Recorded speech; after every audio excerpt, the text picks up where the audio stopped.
Okay, so it's 5 past the hour now, and so we would like to get the workshop going. So welcome everyone. Thanks a lot for so much interest in this workshop.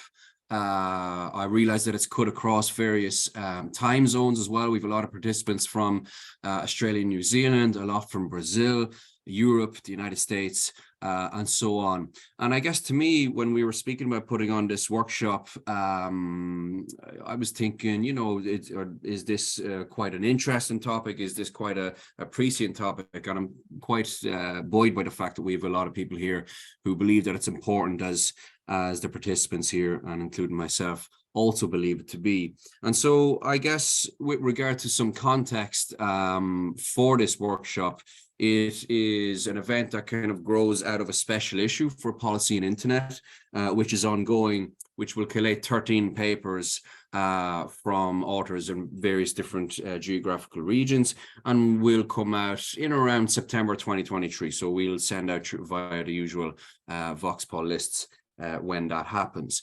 In terms of running the event itself, going to keep it quite simple.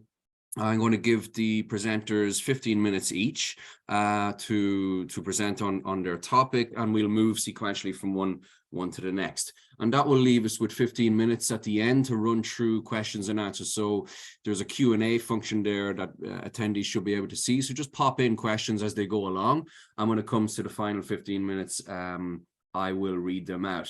We also have a bit of an off-ramp, right? So that we can, if the conversation is going, if there's lots of Q&A, if people remain interested, whoever wants to stay on can stay on, and we'll keep going until interest dwindle, or perhaps we need an extra coffee, or in the case of many attendees from Australia, maybe to actually go to sleep.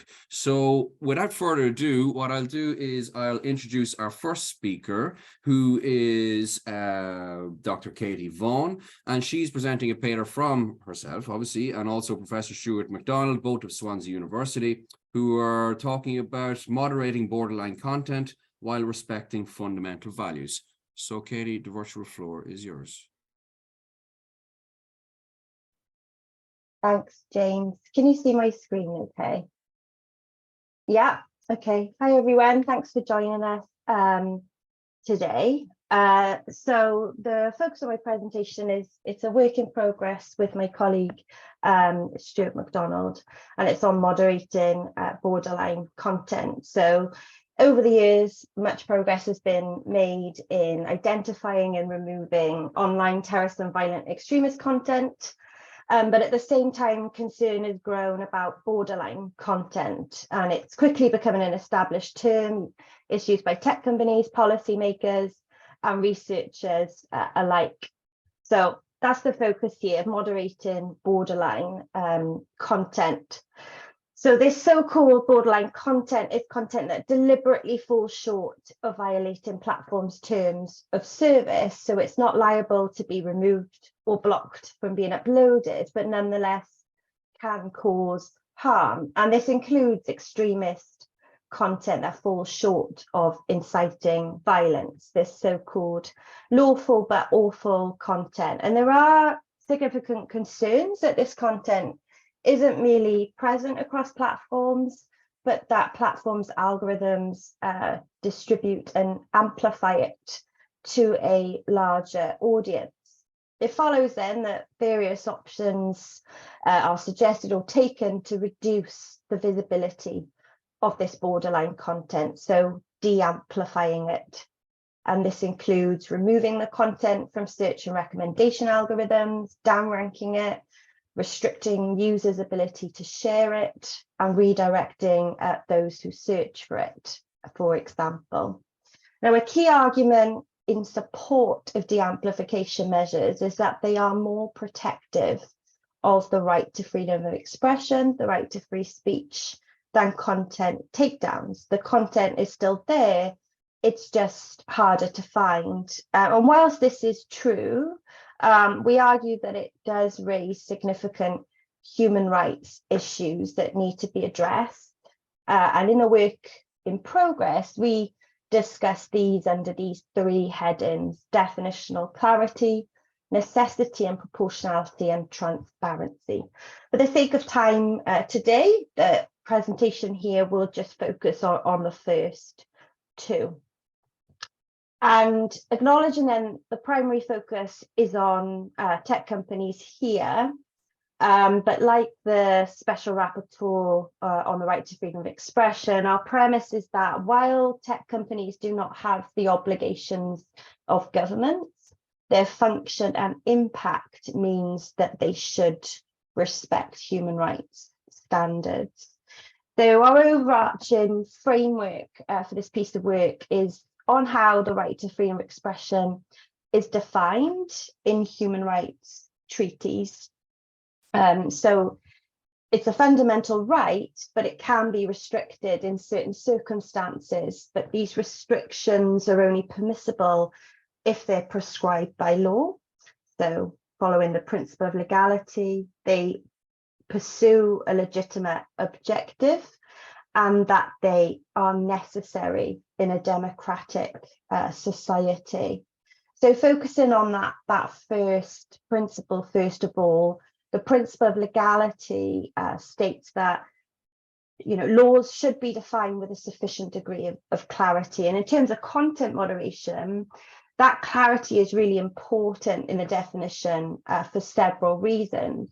It provides users with fair warning of what content is not permissible, enabling them to make informed decisions about how they use the platform. It can also limit discretion of content moderators, ensuring greater consistency in decision making. But despite the ready acceptance of the term borderline content, existing definitions don't clearly delineate what the identifying features of this content is. One example from YouTube in a series of blog posts describes it as videos that don't quite cross the line of our policies for removal, but that we don't necessarily want to recommend to people, or content that comes close to but does not quite violate our community guidelines, offering conspiracy theory videos and content that spreads misinformation as examples. So on the basis of explanations like this, it makes it very difficult for users to predict what content is going to place them close to violating terms of service and close to the borderline. Leads us to the question of what precisely is it about the content that comes close to violating terms of service and something that shouldn't be recommended to others. And we would say that an underlying reason for the challenges in defining this category of content is that borderline content is being used as an umbrella term. It's being used to encompass a range of harms, such as misinformation, hateful content, and online abuse.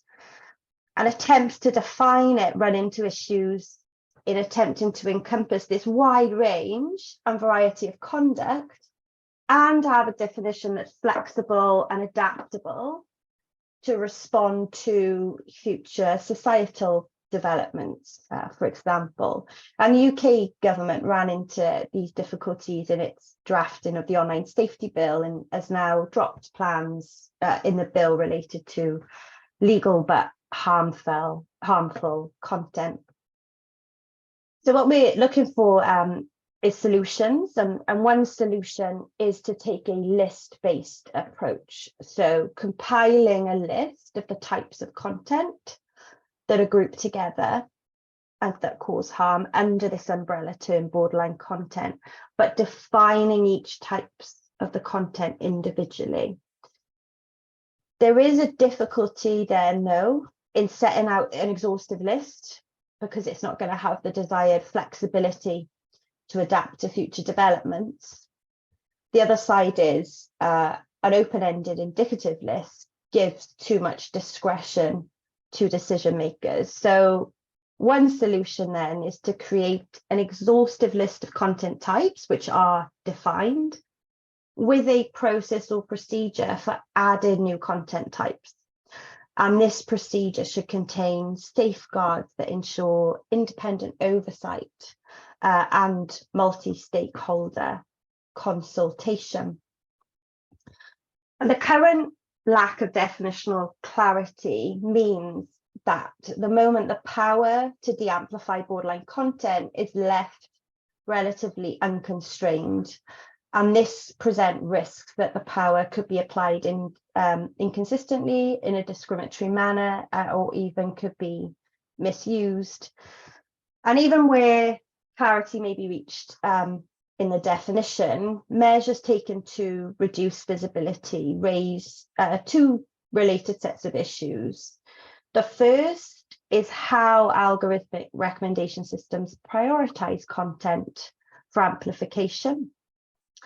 So by determining what content is given more visibility, these recommendation systems can have a significant impact on public awareness of matters of public interest. So the platforms are performing this gatekeeping function. And then there's the second set of issues which relate to deliberately reducing the visibility of borderline content by de-amplifying it. And the tech industry has taken steps to stop their recommendation systems from spreading potential harmful content. For example, Google gives harmful and untrustworthy content the lowest priority in its search algorithm system, which means the content appears lower in Google search results. One example given by Google is the homepage of Stormfront. And a popular slogan in discussing these recommendation systems is DiResta's statement that free speech does not mean free reach. So there's no right to amplification. And if anything, this wouldn't be practical. We can't all have the right to have our Facebook posts feature at the top of the newsfeed or be in the Watch Next video on YouTube. But platforms, by de-amplifying content, perform this gatekeeping function, and the practical effect may be to suppress speech, which can have unintended consequences, particularly for already marginalized groups. So the ability of platforms to affect the reach of the content can give rise to a similar set of concerns that we see with platforms' ability to deny access to the platform in the first place. And we suggest that a rights-based framework, a human rights-based framework for assessing efforts to de-amplify content can help to mitigate these concerns. So taking us back to that framework for restricting speech, if we require that a legitimate objective for the de-amplification measure is identified, followed by assessing its necessity and proportionality. So legitimate objectives include respect for the rights or reputation of others and the protection of national security, public order, health or morals. And focusing on these may also help provide answers to some questions that existing definitions of borderline content leave unanswered, such as the why question. Why is it desirable? Why would it not be desirable, to recommend the content to others? And then once you have that objective, that aim, the next question is whether those steps taken to de-amplify the content are necessary in a democratic society to achieve the objective, for example, protecting national security. And this includes assessing whether those measures are proportionate. And it's within this assessment, less intrusive means are looked at. Are there less intrusive means available to achieve the objective? It would entail looking at any countermeasures that have been implemented, such as information provided to affected users and any appeals process. And one of the benefits of this approach is that it requires examining the range of de-amplification options. And as recognised by Evelyn Duke, this approach moves away from one that's based purely on categorising types of content to one that's focused on weighing these competing interests. It also does require the provision of reasons for decisions, which raises issues of transparency, which is the third set of human rights concerns we are looking at in this piece of work that is beyond the time we have today. So just to finish by summarising some solutions we have so far, which could improve compliance of these moderation efforts with human rights standards. On definitional clarity, create an exhaustive list of types of content regarded as borderline, with definitions for each of these, along with a procedure for adding new items to the list that engages stakeholders in its subject oversight mechanisms. And as well as clearer definitions, the objective of any de-amplification measure should be made clear, and the necessity and proportionality of these measures assessed. Thank you, James. That's great, Katie. Thanks a million for that. So we will move on to the next presentation. So this is from Professor Rosemary Santini, Professor Deborah Sales, and Bruno Matos from the Federal University of Rio de Janeiro. And they are also members of NetLab, which is a social media research laboratory of which Marie is the director. So I'll give it over to Marie now. So Marie, the virtual floor is now yours.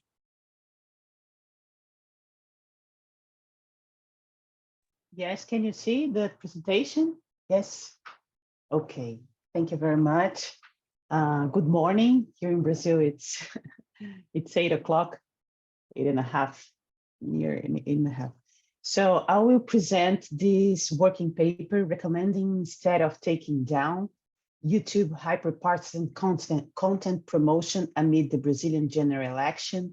It's a working paper, and I think it dialogues with Kate's work, because we will talk about takedowns and recommendation or the relation of it with the business model of YouTube, and how in some way, talking about takedowns and recommendations, social media platforms treat different actors, different users, and that we need to discuss this too about moderation.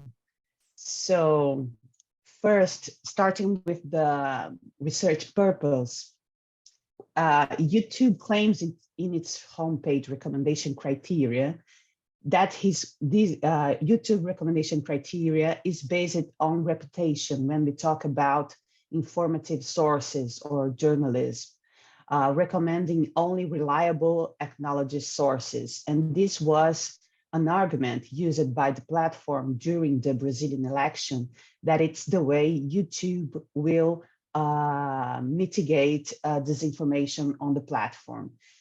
However, the platform does not disclose the criteria used to classify the reputation of informative and news sources. We don't know the list of reputation sources that YouTube use. So considering this, we aimed at first understand the patterns of recommendation by YouTube algorithm during the Brazilian election, focus on identifying what the platform classify as reliable informative sources, and the degree of diversity of the recommendation, considering that the platform commitment to promote new and diverse voices, saying that they avoid taking down because it's important to promote freedom of expression and diverse voices on the platform. And that's the argument against takedowns and moderation. Second, measuring the extent to which Jovem Pan channels, that I will explain what is it, which channel is this, but it's a kind of Fox News in Brazil, worse, I think. How Jovem Pan channels received highlighted visibility by YouTube's recommendation algorithm during the Brazilian election between August 23 and November 1st, because it's a hyper-partisan channel and a channel that is responding for legal process on the electoral justice of being hyper-partisan and spread disinformation.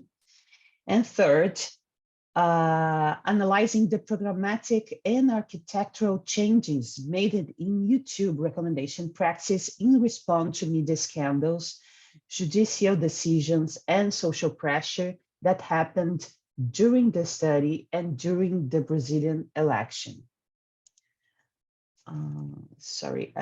Okay. James, you can tell me when the time is finishing, okay? So about YouTube content moderation, what the platform declared is that their commitment to reduce the spread of disinformation and dubious content using forming strategies that they call 4Rs. It's a global or international campaign that they launched in Brazil too, calling the campaign as antes do seu play, before your play, the translation. So the first R is to remove videos that violate the platform's rules and policies against harmful content. The second is to reduce the propagation of dubious content.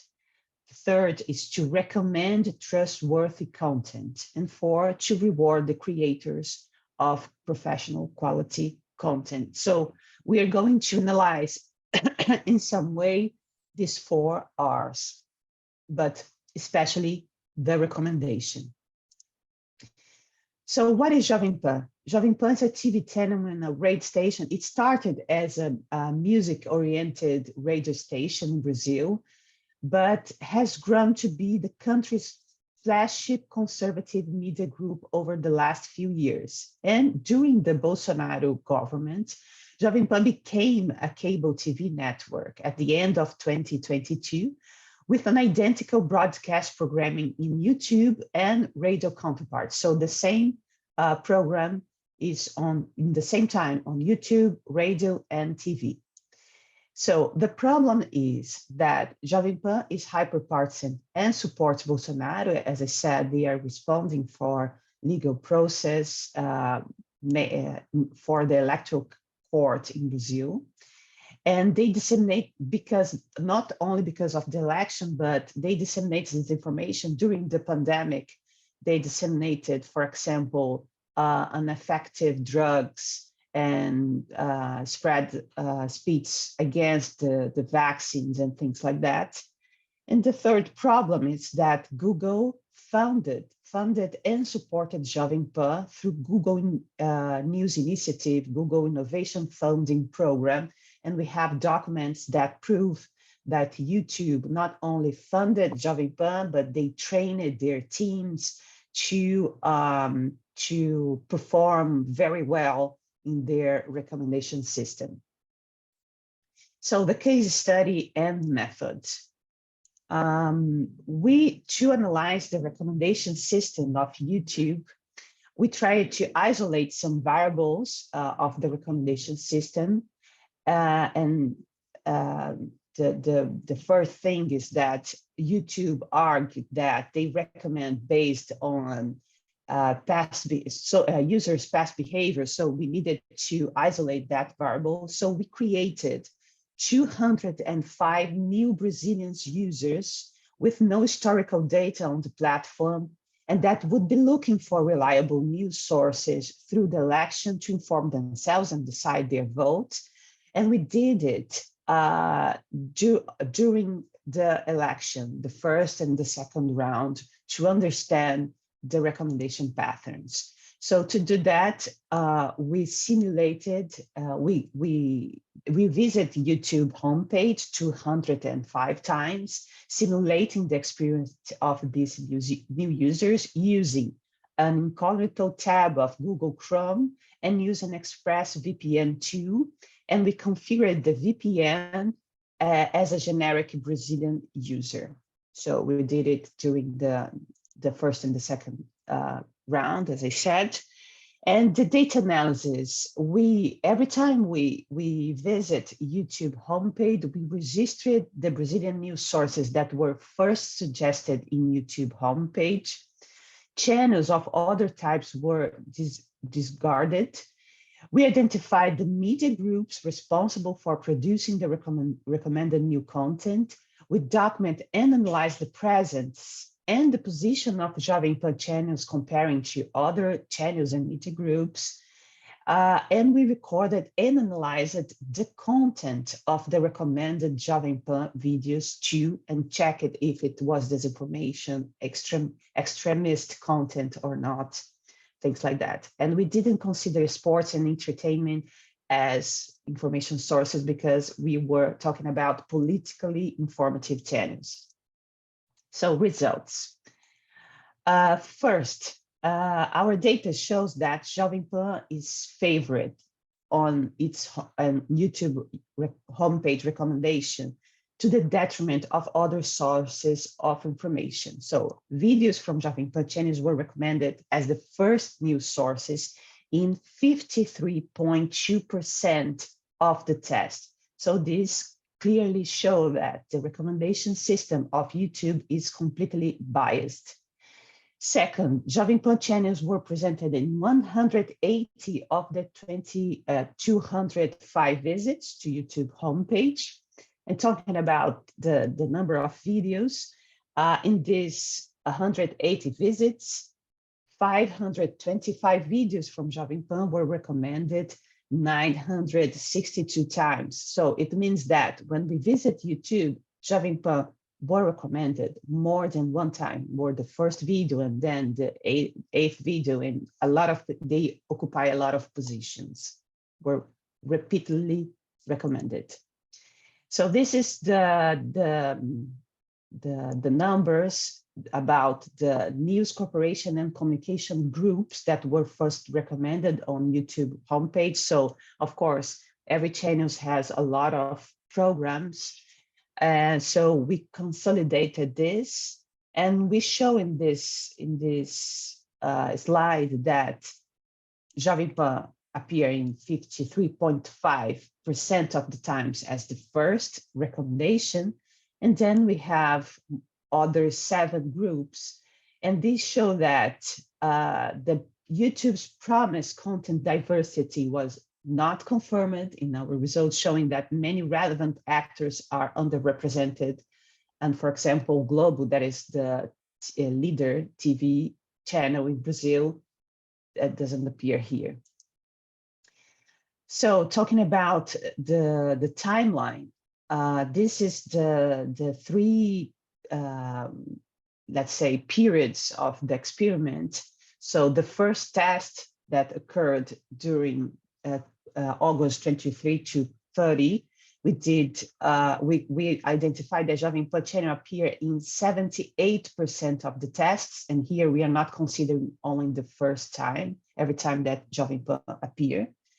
And then we published our study on printed media, and it was a scandal in Brazil. And after the media coverage of our study, Jovem Pan appeared in only 56% of the visits. So they reduced these visits. They start to recommend TSE, that is the electoral court in Brazil. They started to recommend content from them. And after some days, everything came back and started to appear exactly as the first experiment. So between the first round of the election and the second round, in the 105 visits, Jovem Pan was presented on YouTube homepage in 95% of the tests. So it was worse than we thought. And it's interesting that during this time, a lot of work party, the PT, the party of Lula, started to process Jovem Pan in YouTube, and they didn't modify the recommendation until the end of the election. So during the election, YouTube enforcement of its content moderation policies favored Jovem Pan. So even considering these judicial decisions, YouTube avoided taking down Jovem Pan videos, and Jovem Pan made private their videos instead of remove it. It's interesting because when you make it private, you can access the content if you have the link, and these links were disseminated or circulating in chat apps like WhatsApp and Telegram. It can continue to circulate in that platforms.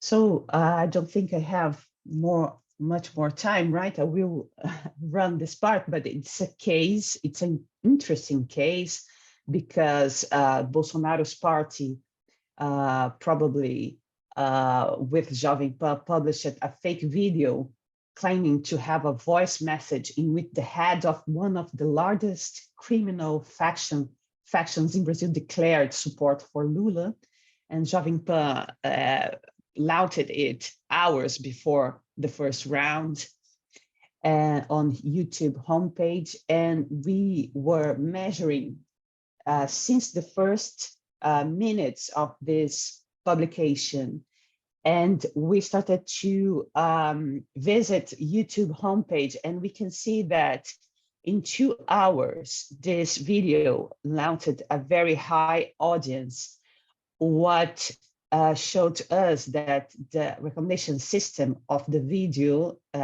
have an impact on the audience, and hours before the election, it can influence the decision making, the voters' decision making.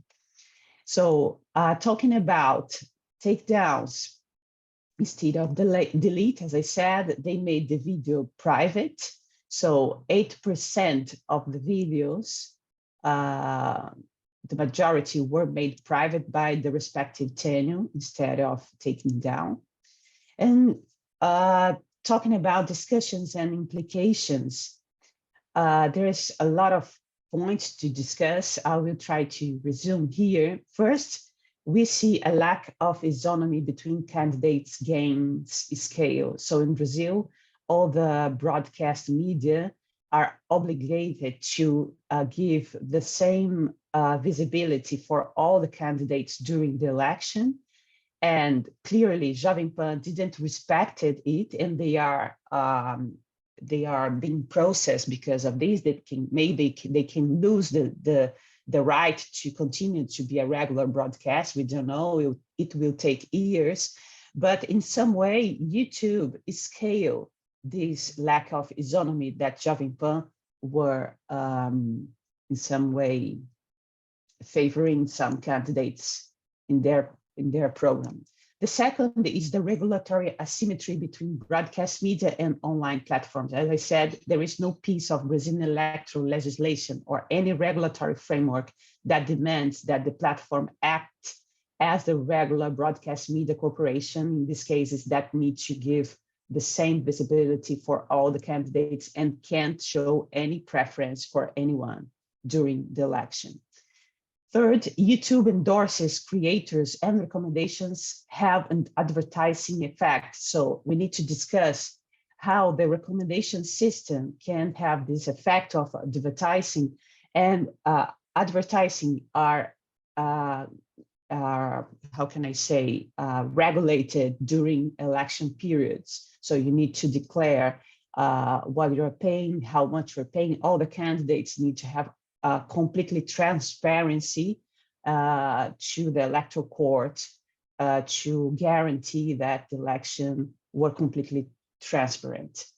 And the fourth argument, brandwashing as a reaction to media scandal. As we've shown, our study shows that platforms respond to public scandal, so they reduced the recommendation after the media cover of the study. But without a structural alteration in their media's business model. So YouTube reaction can be considered a form of brand washing. So it was only to the media coverage, and after that, everything became normal. So the company continued to, the recommendation system continued to perform the same way. So conclusion and future work, I think there's a question there is always in our mind, is that, oh, is YouTube an extreme right-wing platform? We can say that, or are there commercial interests at play?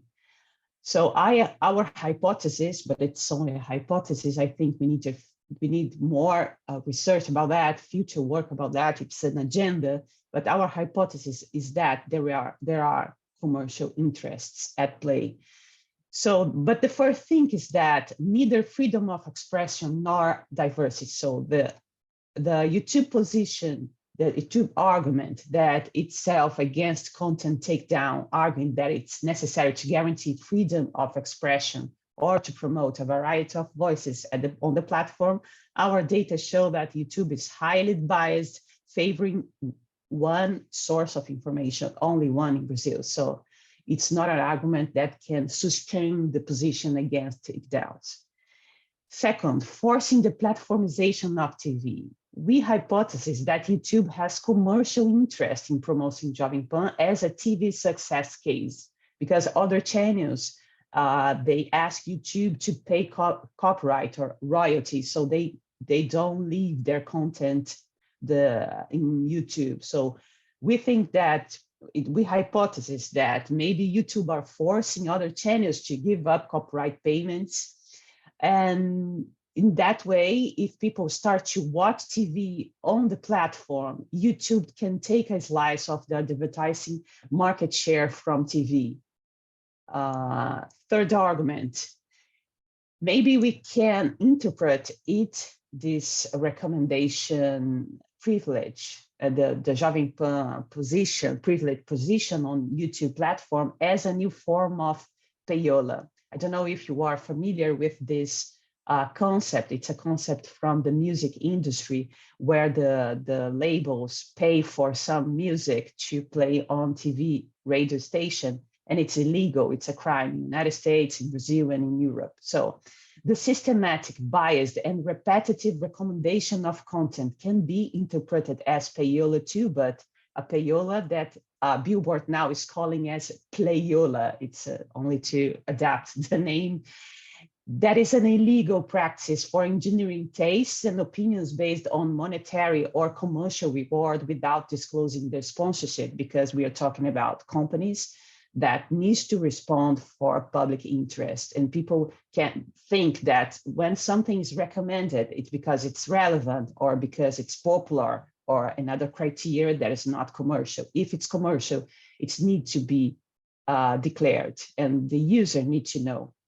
And fourth, the last argument, promotion opacity during elections. So the seriousness of this kind of payola during an electoral period is even greater, since recommendation as a form of endorsement that boosts a specific hyperpartisan channel, as the case of Jovem Pan, may influence voters' perception of reality and may influence their decision making. So that's it. Thank you a lot. I'm sorry if I used more time.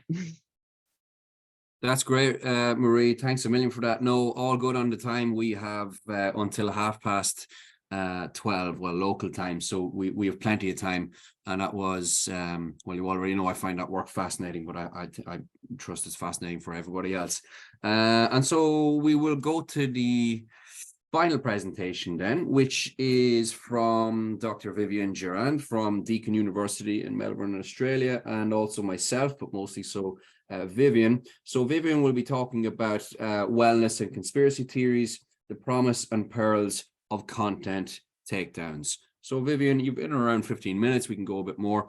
And as I say to the audience, if you have questions for the Q&A part of it, just pop them in as they come to mind. So the virtual floor is now yours, Vivian.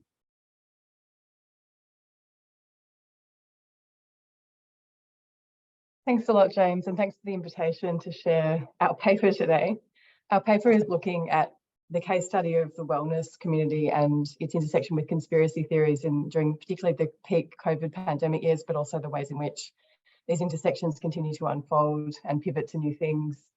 And we think it's a really interesting case study when thinking about content takedowns, because it actually really complicates the idea that takedowns are necessarily something that we should be doing. So yeah, it's really, we know that there's been a lot of concern about the drivers of conspiracy-based disinformation. The Centre for Countering Digital Hate put out a report on the Disinformation Dozen in 2021. to highlight the public health threat that a lot of the messaging in these spaces poses to the community. And it has led to a lot of accounts being deplatformed. It's led to the relocation from mainstream platforms like Instagram or Facebook, YouTube, to social media outlets, to other hidden platforms, alternative tech platforms, encrypted messaging, like Telegram, of course, Rumble, Gab. And in these other alternative tech spaces, there's been a smaller number of people accessing them, but a much more concentrated also milieu of people with very similar ideas and thinking, and then more cross-pollination of extreme ideas that has lent itself to also social unrest. So we think it's very interesting to consider the ways in which takedowns have actually been, in some ways, generative of different kinds of communities, extreme communities, thinking along particular lines, who would not previously have been in contact in quite that fashion. So our paper is really exploring what happens when you remove content. Where does that need to find out go? Where does the need to do one's own research go? And it definitely does go somewhere else.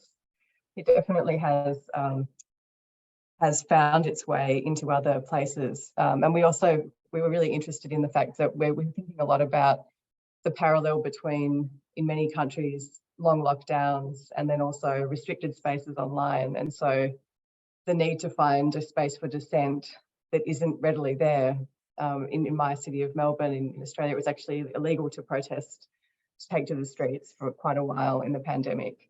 And similarly online, when people's content is removed, when their platforms are removed, they have to find some other way of communicating and coming together. So we're really interested to see how this happened. And some of my analysis in this paper today is based on a chapter I recently wrote in which I analyse the work of 3 different influencers in this space who are coming out of a wellness context and who have all taken on some of the conspiracy thinking that's QAnon adjacent or has some points in common with radical right actors as well. But first, I think it's one of the things that I just want to take you through how this talk is structured, and I hope to have time to cover everything. But James and I are really keen to problematise the pipeline model of radicalisation that we see springing up a lot at the moment. We're really keen to reclaim the complexity of radicalisation trajectories, principally because it actually gives us a lot more power in what we do to mitigate them. If we simply say that content radicalises, that means we're really at the mercy of everything that's happening online, and we don't really have power beyond that. What we know from a lot of study on radicalisation is that it doesn't just occur in the vacuum. It doesn't just occur when someone sees something, sees propaganda, therefore becomes an extremist or a terrorist. We know that there has to be a set of underlying grievances that are animating people's attraction towards certain kinds of messaging and their involvement in particular kinds of extremist groups and thinking. So we're looking at this case study and we're thinking about what are the grievances experienced in wellness communities, particularly in the COVID-19 context. How do we understand them? What's motivating people to gravitate to these spaces? We're thinking about trust as a key element in all of this, the loss of trust in institutions, the countercultural dimensions of a lot of wellness communities are already not trusting pharmaceutical companies, not trusting big agricultural companies, and wanting to go their own way and seek out more individualised solutions to health and wellbeing. So this low trust environment also, and the ways in which then that leads to people seeking to trust other kinds of figures, particularly online, but also in their own intuition and body. So when we have this then phenomenon of takedowns, obviously, yes, it's been useful in deplatforming some harmful medical misinformation, but at the same time, many of these groups now have started to identify as being freedom fighters.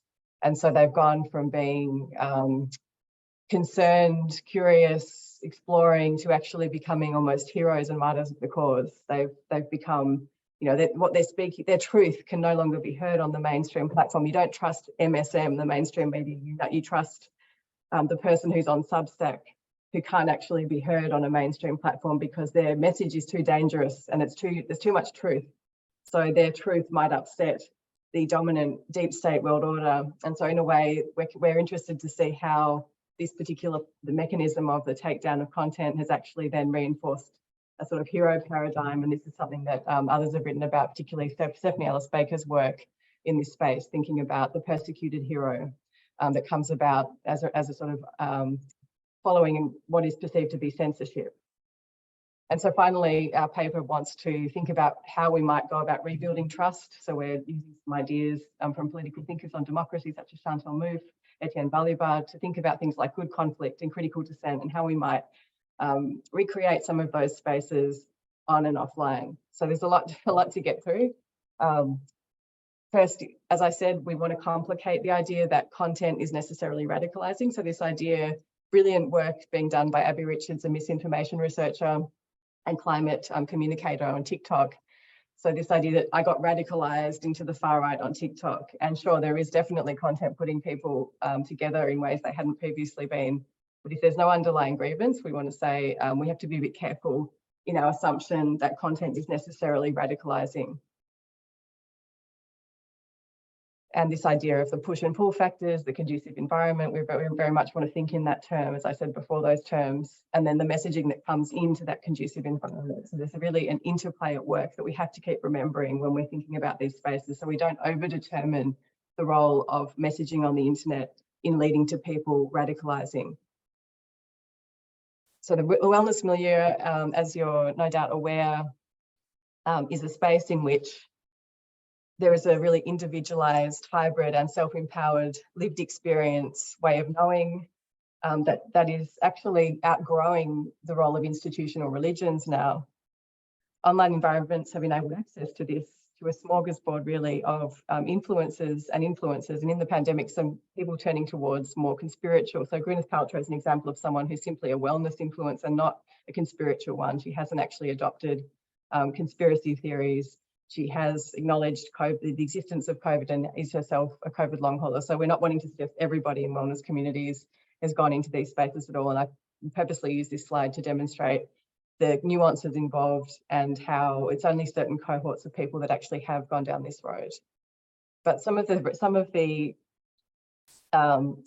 characteristics, I suppose, of people that have distrust in governments and institutions, they tend to be suspicious of elite global control. They tend to adhere to a kind of new age consciousness. And this idea of conspirituality is one that was theorized first by Ward and Boas in 2011, which is actually a portmanteau of the word conspiracy and spirituality. So this was already a significant phenomenon prior to the pandemic, but obviously took off during the peak pandemic years. And the kind of the milieu in which this becomes so salient is one in which there are certain characteristics, as I said, that draw people in. So in a time of uncertainty, when there's low trust, when there's heightened vulnerability, some of these spaces promise a kind of certainty of worldview. They promise emancipation through things like lifestyle, health, purity. In a time when there's pollution, when there's, we're eating microplastics. These are ways of perhaps transcending some of the really alarming environmental concerns that we collectively face. They tend, though, to turn away from collective solutions. So there's a real orientation towards health being an individual proposition, and also being the fault of the individual if they're unwell. So if someone's sick, then it means they haven't metabolized their anger properly. They got cancer because they were too angry, or if they'd just eaten better, maybe they would, not have had COVID, or all those sorts of ideas that animate many of these spaces that really do blame individuals for their own health, as opposed to understanding health as a complex and responsive, collective and interdependent phenomenon. So as we know, in the pandemic, when we required a collective public health response, and we suddenly demanded that institutions step in a way they hadn't done for a very long time. In fact, the long-term erosion of institutions in many societies and public health architectures really heightened the strain that these were under, and really deepened the need for things like long lockdowns, because we simply didn't have the infrastructures to deal with that level of illness that was spreading throughout the world. So rather than, I guess, confront the tragedy of the pandemic, many people in these spaces thought they could transcend. Some people have used the term, Al have used the term spiritual bypassing, this idea that you could see the pandemic as an opportunity for awakening, planetary ascension and transformation. So in direct contrast really to the public health and biomedical strategies adopted to address the crisis.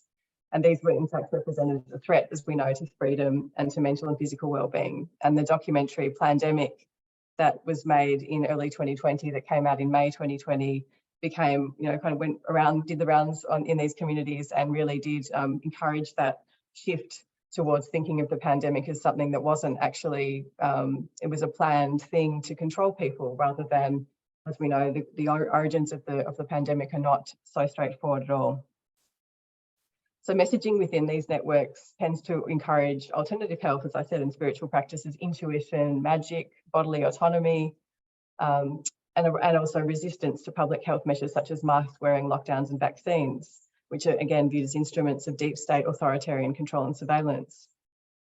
This messaging started to intersect with accelerationist narratives of far-right political actors who also promoted an anti-vaccine sentiment as the pandemic wore on, through the notion, for example, that the COVID-19 vaccine rollout was part of a plot to sterilise white populations. This became particularly acute in countries like Australia that lived through many long lockdowns. Well, my region of Victoria did anyway, when public health measures shut down allied health responses, so allied health or complementary health responses to the pandemic. So people who might have been going to an osteopath, or who might have been using alternative health modalities outside of Western medicine or in complement, were no longer able to do that. And that these health services were deemed non-essential, while other orthodox Western health medical practitioners were touted as heroes by politicians and the media, meant they were able to continue working, while these other sections of society became alienated, and then started to look for answers even more, and became more deeply invested in managing COVID-19 on their own terms. This further amplified distrust in and resentment towards biomedical institutions, such as big pharmaceutical companies and governments. It prompted an elevation within these communities of conspiracy thinking about the pandemic, in particular the introduction of the QAnon conspiracy, a divisive social movement originating in the US that advocates resistance to global elites who are seen as manipulating populations for their own ends. So we can see here this disinformation dozen publication by the Centre for Countering Digital Hate, and then some of the materials that were being promoted at the time by anti-vaccine doctors, or Dr. Robert Malone, for example, was someone that appeared a lot. He was one of the architects of mRNA technologies, though he never actually completed his studies in the area. He became one of the mouthpieces for skepticism, and his rhetoric was not particularly favoured, obviously, because it was in direct opposition to public health responses. So he appeared on shows like America Uncancelled. So again, this idea that he's the voice of truth, he's the mouthpiece of truth. These are the truth tellers that can be trusted in these environments. This is a more recent slide, but I have including this because this was actually in December in 2022. So this is post the peak of the vaccine rollout. But I'm posting it because I think that one of the reasons also that these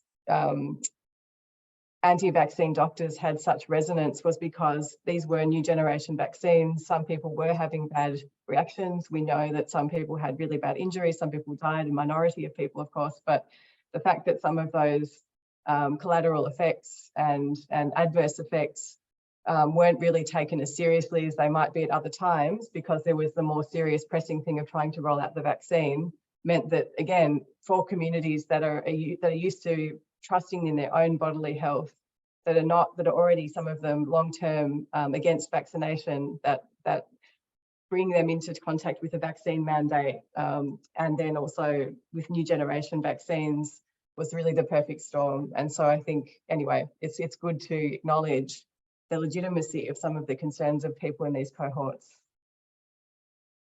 So looking particularly at some case studies of influencers in this space, people began to radicalize. Some people adopted militant posturing, particularly someone who I studied, JP Sears, who used to be a comic wellness guru who would make fun of wellness community members who would take themselves too seriously.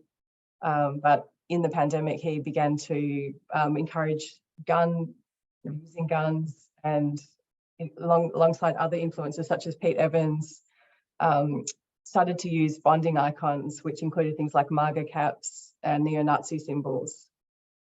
So you can see that Sears is very much advocating this idea of independence, bodily autonomy, critical thinking, the truth, standing up against tyranny, advocating for your children, distancing from the system, and taking his spirituality seriously by buying a gun. Pete Evans, who's an Australian chef, who was actually a household name prior to the COVID pandemic. He was on My Kitchen Rules, very popular show. He had cookbooks that were in lots of kitchens, Australian kitchens. He had condiments on supermarket shelves you could buy, and enjoyed broad appeal and fame. But Evans' focus on pseudoscientific cures for COVID during the pandemic led him away from the mainstream and also attracted fines from health authorities. And in November 2020, beside the bowls of Lush superfood ingredients that had made him a household name, he posted a meme online that led to his publisher and major sponsors ending their relationship with him. And you can see the meme, which Evans claimed that simply featured a caterpillar and a butterfly having a chat over a drink. But he didn't acknowledge that he understood the symbols of division it contained. As we can see, one of the insects is wearing a Make America Great Again cap, and the other is displaying the Norse Sonnenrad, or the black sun symbol that was mobilised by the Christchurch murderer before he killed 51 people in New Zealand in 2019. So Evans' ambiguous attempt to walk back this invocation of violence by claiming that the innocence of the insects talking failed to convince people, and he was deplatformed.